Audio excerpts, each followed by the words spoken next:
सभी बंधुओं को मेरा प्रणाम। आज हम श्रीमद् वाल्मीकि रामायण के बाल कांड में 16वां सर्ग का पठन करेंगे।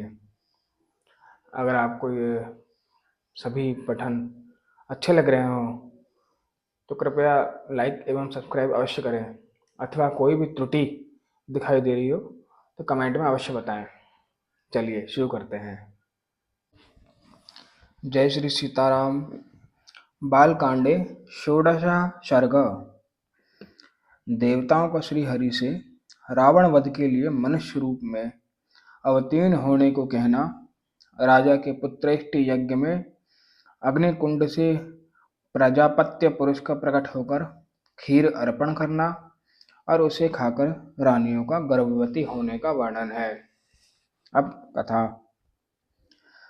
तदंतर उन श्रेष्ठ देवताओं द्वारा इस प्रकार रावण वध के लिए नियुक्त होने पर सर्वव्यापी नारायण ने रावण वध के उपाय को जानते हुए भी देवताओं से यह मधुर वचन कहा।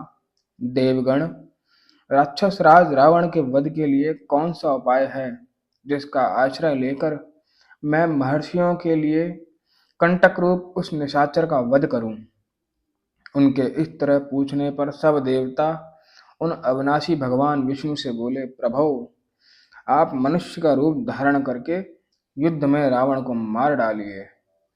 उस शत्रु दमन निशाचर ने दीर्घकाल तक तीव्र तपस्या की थी, जिससे सब लोगों के पूर्वज लोक सृष्टा ब्रह्मा जी उस पर प्रसन्न हो गए।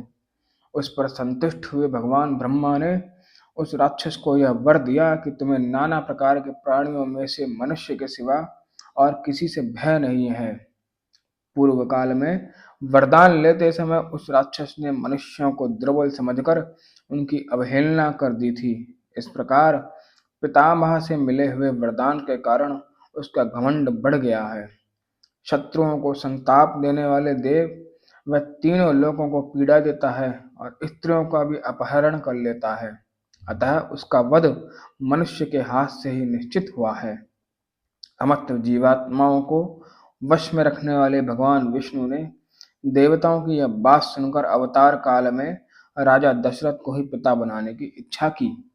उसी समय वे शत्रुसूदन महातेजस्वी नरेश पुत्रहीन होने के कारण पुत्र प्राप्ति की इच्छा से पुत्रेष्टि यज्ञ कर रहे थे।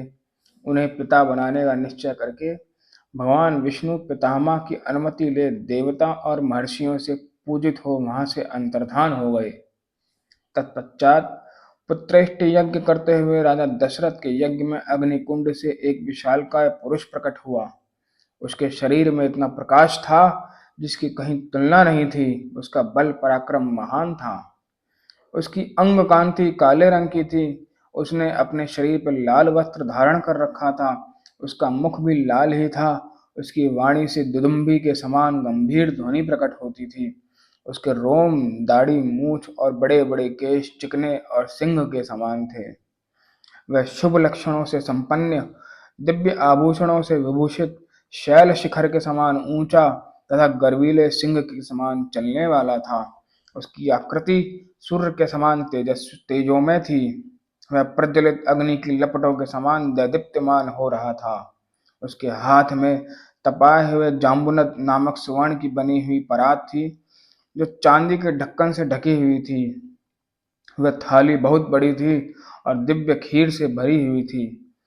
उसे उस पुरुष ने स्वयं अपनी दोनों भुजाओं पर इस तरह उठा रखा था मानो कोई रसिक अपनी प्रियतमा पत्नी को अंक में लिए हुए हो। वह अद्भुत परात मायामयी सी जान पड़ती थी। उसने राजा दशरथ की ओर देखकर कहा, नरेश्वर, मुझे प्रजापति लोक का पुरुष जानो। मैं प्रजापति की आज्ञा से ही यहाँ आया हूँ। तब राजा दशरथ ने हाथ जोड़कर उससे कहा, भगवान, आपका स्वागत है। कहिए, मैं आपकी क्या सेवा करूं? फिर उस प्रजापत्य पुरुष ने पुनः यह बात कही, राजन, तुम देवताओं की आराधना करते हो, इसलिए तुम्हें आज यह वस्तु प्राप्त हुई है। नृपश्रेष्ठ, यह देवताओं की बनाई हुई खीर है जो संतान की प्राप्ति कराने वाली है। तुम इसे ग्रहण करो, यह धन और आरोग्य की भी वृद्धि करने वाली है। राजन, यह खीर अपने योग्य पत्नियों को दो और कहो, तुम लोग इसे खाओ।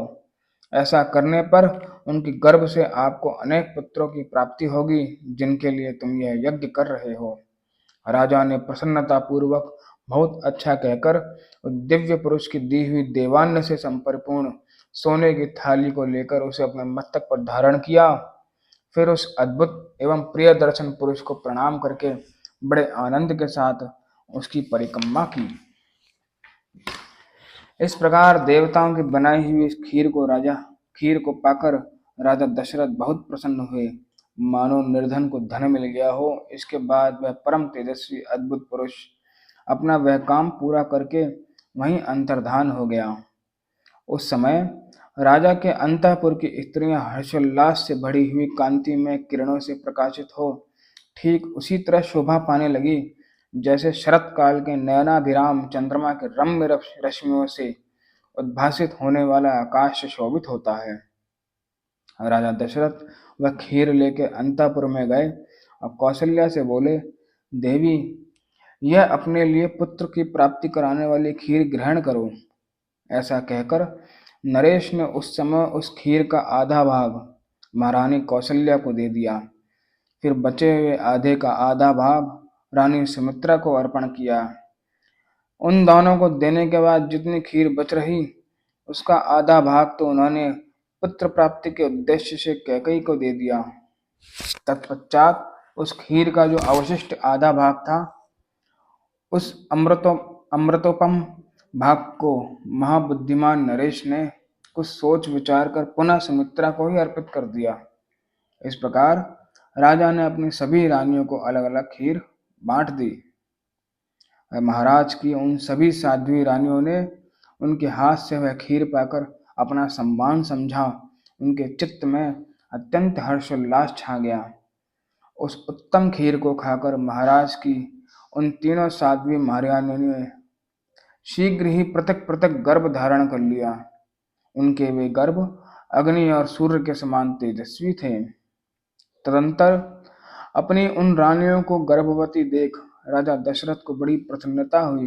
उन्होंने समझा, मेरा मनोरथ सफल हो गया। जैसे स्वर्ग में इंद्र, सिद्ध तथा ऋषियों से पूजित हो श्री हरि प्रसन्न होते हैं, उसी प्रकार भूतल में देवेंद्र, सिद्ध तथा महर्षियों से सम्मानित हो राजा दशरथ संतुष्ट हुए थे। इस प्रकार श्री वाल्मीकि निर्मित आर्ष रामायण आदि काव्य के बालकांड में 16वां सर्ग पूरा हुआ। धन्यवाद।